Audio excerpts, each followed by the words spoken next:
Pertanyaan selanjutnya dari Curious Mind. Imamat 16 ayat 29 sampai 31. Apa itu hari pendamaian? Dan apakah sekarang umat gereja masih Advent hari ke-7 sudah tidak merayakan hari pendamaian lagi? Dan apakah yang dimaksud dengan hari Sabat di dalam ayat yang ke-31? Baik pendeta, saya kita akan bacakan bacakan pendeta. Imamat 16 ayat 29 sampai 31. Inilah yang harus menjadi ketetapan untuk selama-lamanya bagi kamu, yakni pada bulan yang ke-7, pada tanggal 10 bulan itu kamu harus merendahkan diri dengan berpuasa, dan janganlah kamu melakukan sesuatu pekerjaan, baik orang Israel asli maupun orang asing yang tinggal di tengah-tengah kamu. Karena pada hari itu harus diadakan pendamaian bagimu dan mentahirkan kamu. Kamu akan ditahirkan dari segala dosamu di hadapan Tuhan. Hari itu harus menjadi Sabat, hari perhentian penuh bagimu, dan kamu harus merendahkan diri dengan berpuasa. Itulah suatu ketetapan untuk selama-lamanya. Silakan Pak Pendeta. Terima kasih untuk pertanyaan ini.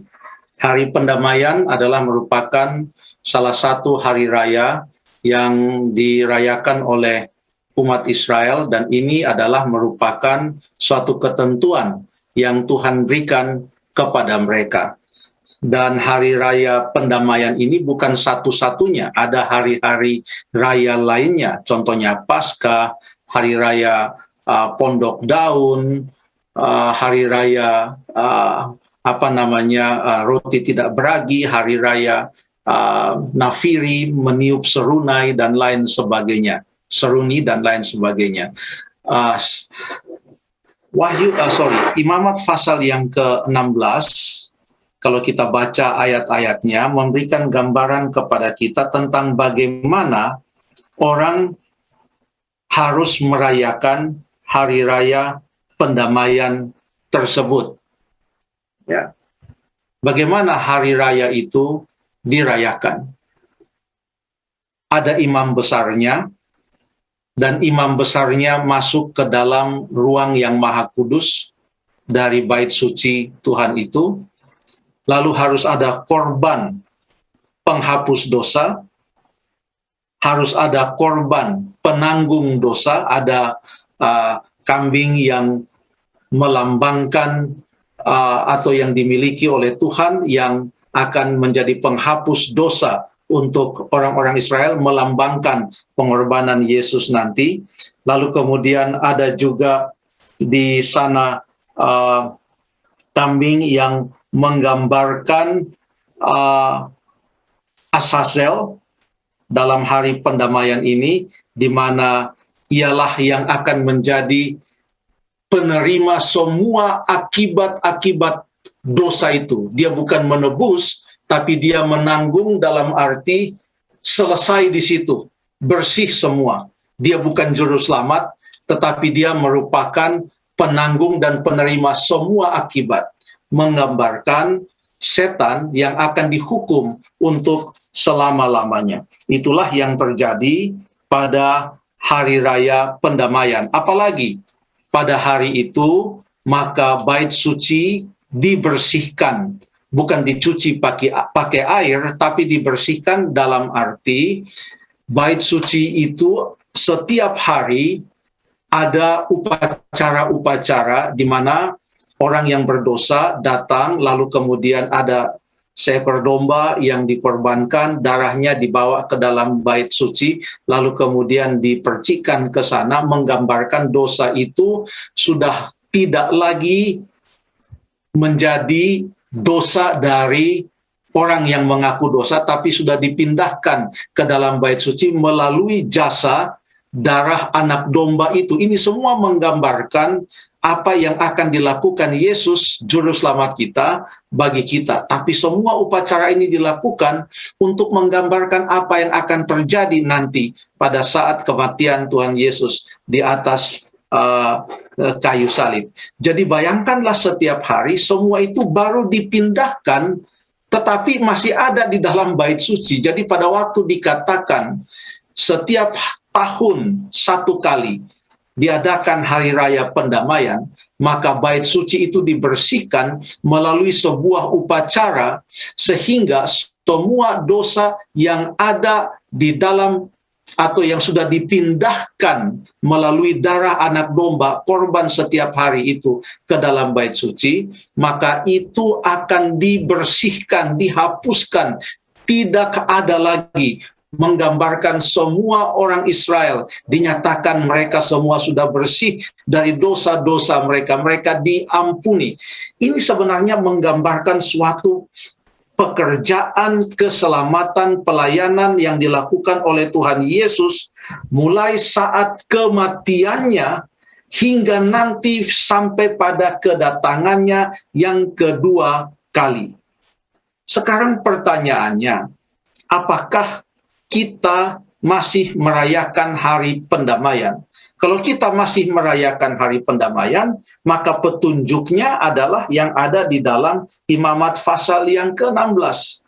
Tapi tidak ada seorang pun sekarang dalam suatu gereja yang membawa 2 ekor kambing, satu untuk Tuhan, satu untuk Asasel, lalu juga ada korban berupa lembu dan lain sebagainya, lalu ada imam besar, dan upacara-upacara itu dilakukan seperti yang digambarkan dalam Imamat pasal yang ke-16. Kita tidak melakukan itu lagi. Mengapa?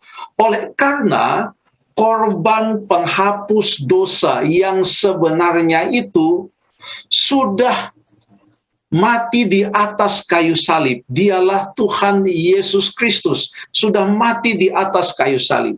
Dia bukan saja dilambangkan oleh korban pada hari pendamaian itu, dia juga, Tuhan Yesus Kristus, dilambangkan oleh imam besar yang melakukan atau memimpin upacara hari pendamaian di zaman perjanjian lama bangsa Israel.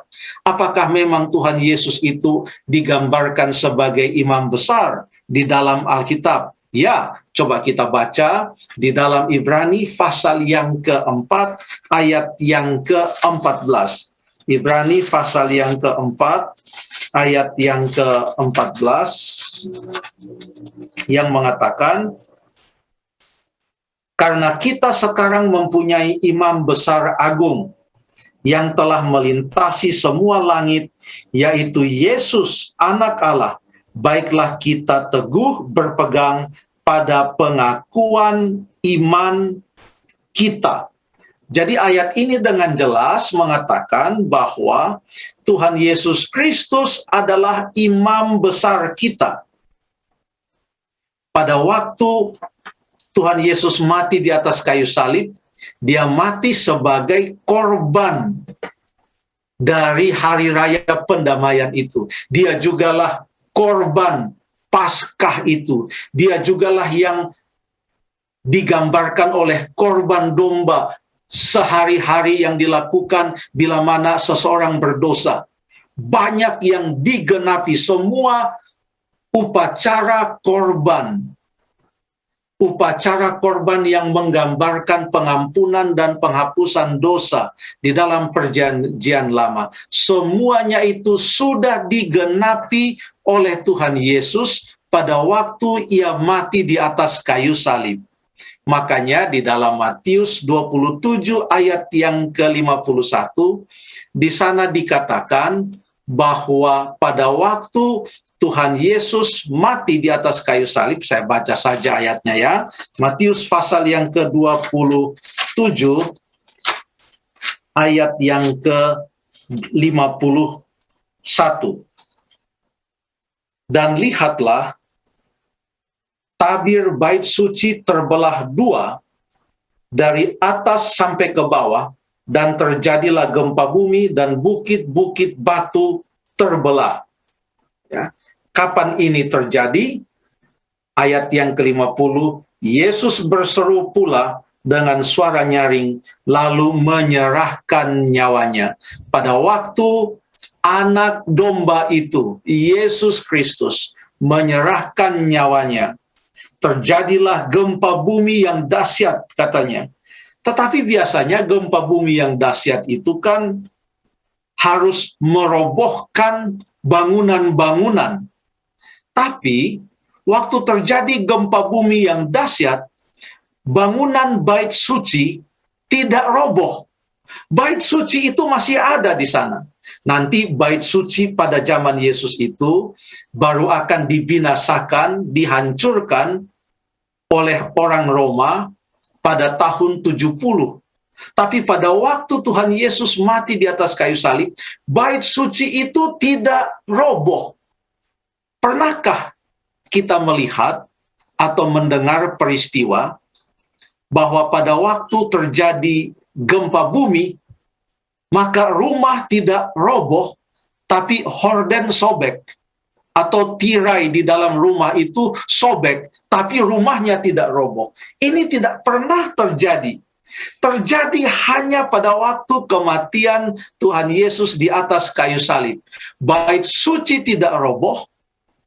Kematian Yesus di kayu salib itu terjadi di atas Bukit Golgota, tetapi ada suatu fenomena yang terjadi di kota Yerusalem, di dalam bait suci itu, di mana tirai yang memisahkan bilik yang suci dengan bilik yang maha suci, tirai itu terbelah.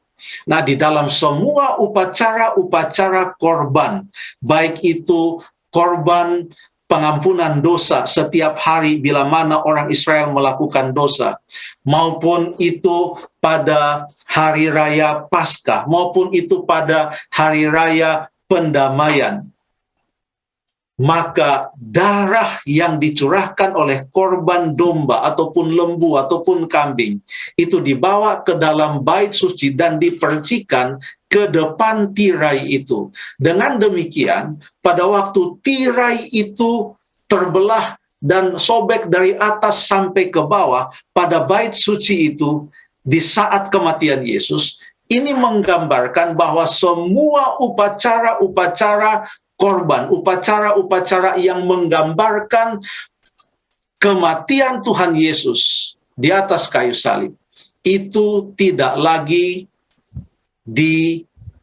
dirayakan sesuai dengan yang diatur, seperti yang diatur di dalam Imamat pasal yang ke-16 ini. Kalau begitu, apa yang digambarkan?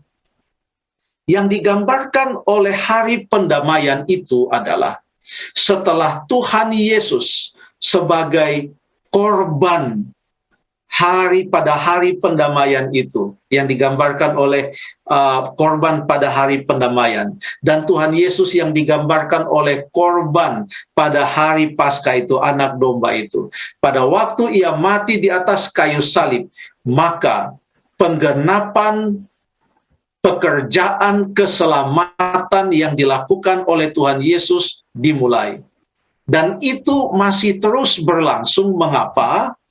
Oleh karena walaupun Yesus sudah mati di atas kayu salib, ia sudah naik ke sorga, sekarang di sorga ia digambarkan sebagai melakukan pekerjaan sebagai imam, bahkan imam besar. Baca saja di dalam Ibrani pasal yang ke-8, ayat 1 sampai ayat yang ke-6, yang mengatakan inti segala yang kita bicarakan itu ialah kita mempunyai imam besar yang demikian, yang duduk di sebelah kanan takhta yang maha besar di sorga, dan yang melayani ibadah di tempat kudus, yaitu di dalam kemah sejati yang didirikan Tuhan dan bukan oleh manusia. Sebab setiap imam besar ditetapkan untuk mempersembahkan korban dan persembahan, dan karena itu Yesus perlu mempunyai sesuatu untuk dipersembahkan. Sekiranya ia di bumi ini, ia sama sekali tidak akan menjadi imam, karena di sini telah ada orang-orang yang mempersembahkan persembahan menurut hukum Taurat. Pelayanan mereka, artinya pelayanan imam-imam dan imam besar yang ada di bumi pada saat perjanjian lama itu adalah gambaran dan bayangan dari apa yang ada di sorga. Ya, dari apa yang ada di sorga. Ayat 6, tetapi sekarang ia, yaitu imam besar kita Yesus Kristus telah mendapat suatu pelayanan yang jauh lebih agung karena ia menjadi pengantara dan perjanjian yang lebih mulia yang didasarkan atas janji yang lebih tinggi. Kenapa janji yang lebih tinggi? Karena janji itu disahkan oleh darahnya sendiri pada waktu ia mati di atas kayu salib.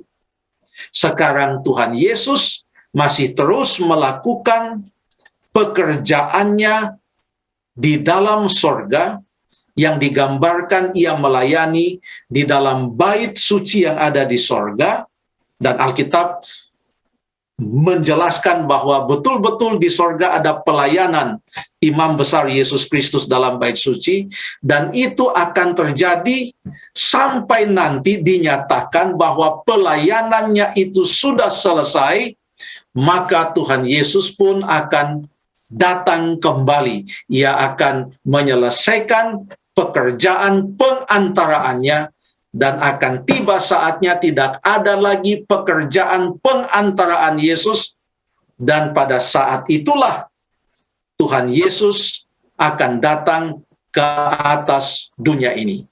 Jadi hari raya pendamaian itu kita tidak rayakan sekarang, karena hari raya pendamaian itu menggambarkan pekerjaan pelayanan Yesus sebagai imam besar yang masih terus berjalan. Pertanyaan tadi juga adalah apa yang dimaksudkan dengan hari Sabat dalam Imamat pasal 16 ayat yang ke-31.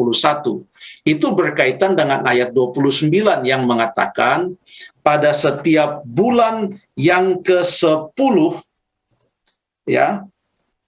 bulan yang ke-7, tanggal 10 bulan itu katanya adalah suatu Sabat. Jadi ini bukan Sabat seperti yang ada di dalam Kejadian 1 yang terjadi pada setiap hari yang ke-7. Ini adalah Sabat yang diatur oleh Sabat yang ada di Imamat 16 adalah Sabat yang diatur oleh tanggal. Jadi ditentukan oleh tanggal, bukan ditentukan oleh siklus pekan. Di dalam Alkitab Perjanjian Lama ada dua macam Sabat. Yang pertama, Sabat yang Tuhan perkenalkan pada saat penciptaan, di mana itu jatuh pada setiap hari yang ke-7, mau tanggal berapapun, itu setiap hari yang ke-7 dalam satu pekan itu adalah Sabat. Sabat yang kedua adalah Sabat yang ada kaitannya dengan upacara-upacara, termasuk upacara atau hari raya pendamaian ini. Karena Sabat itu bukan Sabat siklus hari, tetapi Sabat yang terjadi pada setiap bulan yang ke-7, tanggal 10. Artinya, diatur oleh tanggal. Mau jatuh hari apapun, pokoknya kalau tanggal 10 bulan 7 hari pendamaian, maka itu adalah Sabat. Jadi itu bukanlah Sabat hari ke-7 seperti yang diperintahkan dalam 10 perintah Tuhan, tapi itu adalah Sabat upacara. Terima kasih.